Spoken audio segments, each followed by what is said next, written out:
ትምህርት ሚኒስቴር የዩኒቨርሲቲ ተማሪዎች ከመመረቃቸው በፊት ማህበረሰቡን ለአንድ ዓመት በቅድሚያ እንዲያስተምሩ ወይም እንዲያገለግሉ የሚያደርግ አሰራር ተግባራዊ ለማድረግ እቅድ መያዙን አስታወቀም። ትምህርት ሚኒስቴር ፕሮፌሰር ብርሃኑ ነጋ ትናንት መጋቢት 24 ቀን 2017 ዓ.ም በህዝብ ተወካዮች ምክር ቤት የሰው ሀብት ልማት ስራ ስምሪት ቴክኖሎጂ ጉዳይ ቋሚ ኮሚቴ የ12ኛ ክፍል ሀገር አቀፍ መልቀቂያ ፈተና የተማሪዎች ውጤት ዝቅተኛ የሆነበት መንስኤ በተመለከተ በቀረበው ጥናት ላይ ውይይት ሲደረግ በዩኒቨርሲቲ ተማሪዎች ላይ ስለተያዘው እቅድ አብራርተዋል። ላለፉት ዓመታት እሳቸው በኃላፊነት ከተሾሙ ጀምሮ የ12ኛ ክፍል ሀገር አቀፍ መልቀቂያ ፈተና የተማሪዎች ውጤት በከፍተኛ ደረጃ ዝቅተኛ እንዲሆን ካደረጉት መንስኤዎች መካከል የመምህራን ብቃትና የተነሳሽነት ማነስ ተጠቃሽ መሆናቸውን ጠቁሟል። ችግሩን በአጭር ጊዜ ለመፍታት እንዲቻል የተለያዩ ተግባራት እየተሰሩ መሆኑን ሚኒስቴሩ ገልጸዋል። የኢትዮጵያ ዩኒቨርሲቲ ሰርቪስ የሚል መጠሪያ የተሰጠው አሰራር ከ2019 ዓ.ም ጀምሮ ተግባራዊ እንዲደረግ እቅድ የተያዘ መሆኑን የገለጹት ሚኒስቴሩ የ3 ዓመት ትምህርቱን እንዳጠናቀቀ ወደ አስተማረው ማህበረሰብ ተመልሶ ለ1 ዓመት የማስተማር አገልግሎት ይሰጥና እንዲመረቅ ይደረጋል ሲሉ ተናግረዋል። ይህም ሲሆን የተማሪዎቹ መሰረታዊ ወጪ የሚሸፈን እንደሚሆን አክለዋል። ይህ አሰራር ለተማሪዎች ለራሳቸው ተግባር ትምህርት እንደሚሆንና የበለጠ እንዲበስሉ እንደሚያደርጋቸው ተናግረዋል። ተማሪዎች የመምህርነት ሙያ ተላብሰው በዚያው ወደ ሙያው እንዲያመሩ እድል በመፍጠር ለጊዜው ቢሆንም በዘርፉ እየቀነሰ የመጣውን ወደ ሙያ የሚገባ የአስተማሪ ቁጥር ለማሳደግ እንደሚረዳ ሚኒስቴሩ አብራርተዋል። በቅርቡ በመምህራን ላይ በተደረገ ግምገማ 100,000 የሚደርስ የመምህራን እጥረት መኖሩን መታወቁን የተናገሩ ፕሮፌሰር ብርሃኑ ነጋ አሰራሩ በከፍተኛ ደረጃ ላይ የመምህራን እጥረት እንዲቀንስ የበኩሉን እንደሚወጣ አስረድተዋል።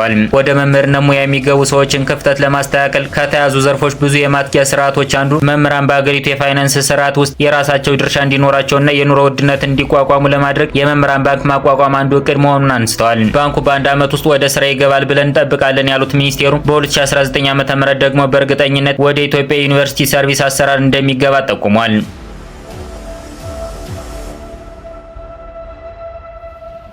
በአክሱም የሚገኙ የሙስሊም ሴት ተማሪዎች ላይ የተጣለው የሂጃብ ክልከላ እስካሁን እልባት አለማግኘቱ ተገለጸ። የትግራይ ክልል እስልምና ጉዳዮች ከፍተኛ ምክር ቤት ፕሬዝዳንት ሼክ አደም አብዱል ቃድር ዛሬ በሰጡት መግለጫ በተማሪዎች ላይ የተደረገውን ክልከላ በተመለከተ ውይይቶች ቢደረጉ መፍትሄ ሊገኝ አልቻለም ብለዋል። የምክር ቤቱ ጸሐፊ ሀጂ መሐመድ ካሳይ በበኩላቸው ሂጃብ የመልበስ ክልከላውን እስካሁን አለመነሳቱን ጠቅሰው አሁንም ጥያቄያችን እንዲመለስልን ጥሪ እናቀርባለን ብለዋል። ጨምረውም የሃይማኖት መቻቻል፣ መከባበር የአንድ ሀገር ሕዝብ መልካም ገጽታ መለያ ናቸው። ክልከላው የሃይማኖት እኩልነትን የመማር መብት የሚጻረን ነው ያሉት ጸሐፊ ምክር ቤታቸው ጉዳዩን በግ እየተከታተለው እንደሚገኝ አስረድተዋል። በአክሱም ከተማ 159 ሴት ሙስሊም ተማሪዎች ሂጃብ ለብሰው ትምህርት ቤት እንዳይገቡ መታገዳቸውን ከትምህርት ገበታ ውጭ ከሆኑ 6 ወራት ያለፋቸው መሆኑን አስታውቋል።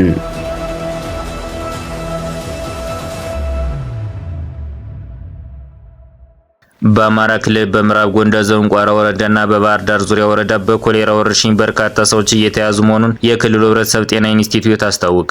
የክልሉ ህብረተሰብ ጤና ኢንስቲትዩት የበሽታውና የጤና ሁኔታ ምላሽ አሰጣጥ ባለሙያ ሲስተር ሰፊ ደርብ እንደገለጹ በወረርሽኙ ከተከሰተ ጀምሮ በየቀኑ የሚደርሰው የበሽታ ቁጥር እየጨመረ ነው። በተለይ በባህር ዳር ዙሪያ ወረዳ በቀን ውስጥ በርካታ ሰዎች በበሽታው እየተጠቁ ነው ብለዋል። አጣዳፊ ተቅማጥና ተውካት በማስከተል ለሞት የሚዳርግ በሽታ በክልሉ ከየካቲት ወር መጨረሻ ጀምሮ መከሰቱን አስረድተዋል።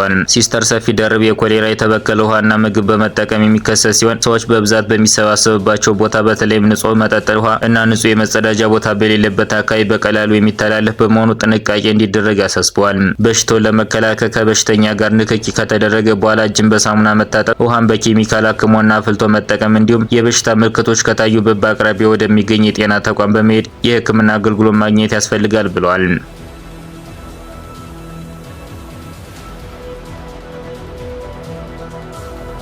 የኢትዮጵያ ብሔራዊ ባንክ ያወጣው አዲስ መመሪያ ጥብቅ ቅድመ ሁኔታዎችን ያስቀመጠ ነው ተብሏል።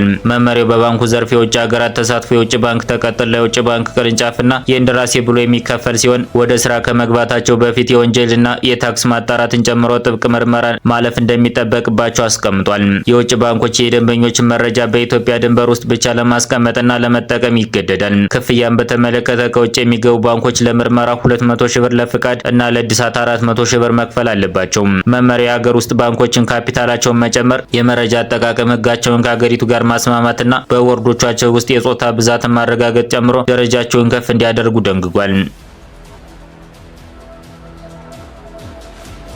የጋዜጠኞች ደህንነት ግምገማ በማካሄድ የሚታወቀው ዓለም አቀፉ የሚዲያ ድጋፍ ተቋም ባወጣው ሪፖርት በኢትዮጵያ በጎርጎሮሲያኑ 2024 ብቻ 43 ጋዜጠኞች ለእገታና እስራት መዳረጋቸውን አስታውቋል። ሪፖርቱ ጋዜጠኞች ከመንግስትና መንግስታዊ ካልሆኑ አካላት ማስፈራሪያና እስራት እንዲሁም እንግልት ጨምሮ ለበርካታ ጫናዎች ተጋላጭ መሆናቸውን አመልክቷል።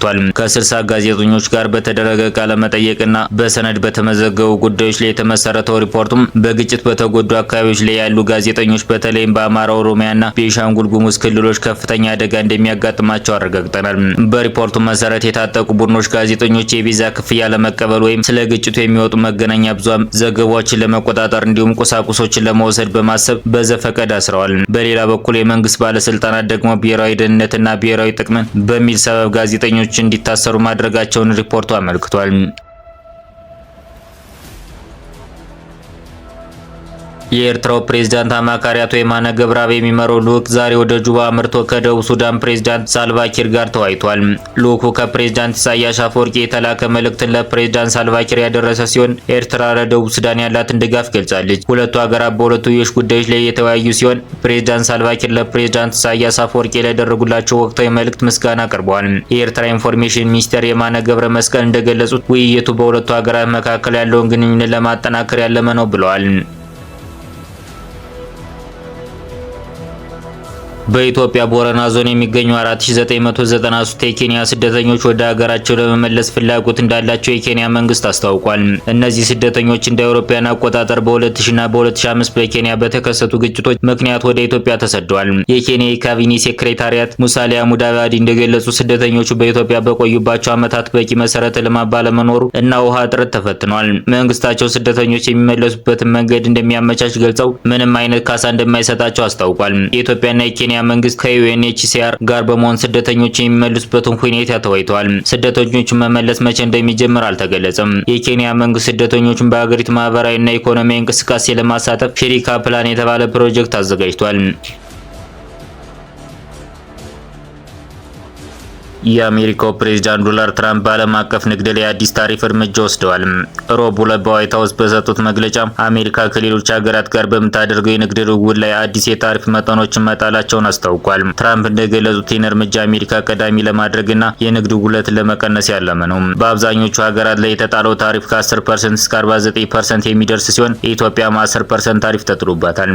አሜሪካ የንግድ ጉድለቷን ለመቀነስና የአሜሪካን ኢኮኖሚ ለመጠበቅ ይህን እርምጃ እንደወሰዱ ፕሬዝዳንቱ ገልጸዋል።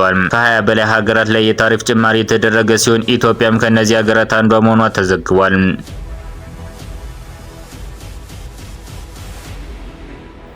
ሩሲያ በዩክሬን ድንበር አቅራቢያ የሚገኘውን የራሷን ግድብ ማውደሟ ተሰማ። ሩሲያ ግድቡን ያወደመችው የዩክሬን ብረት ለበስ ተሽከርካሪዎችን ለማገድ ነው ተብሏል። የጀርመን ዜና አገልግሎት እንደዘገበው ሩሲያ ግድቡን የደረመሰችው 3 ቶን ይመዝናል በተባለ የጦር አውሮፕላን ቦምብ ነው። ግድቡ ከዩክሬን ድንበር በጥቂት 100 ኪሎ ሜትሮች በምትገኘው ፓቭካ በተባለች መንደር አቅራቢያ ነው።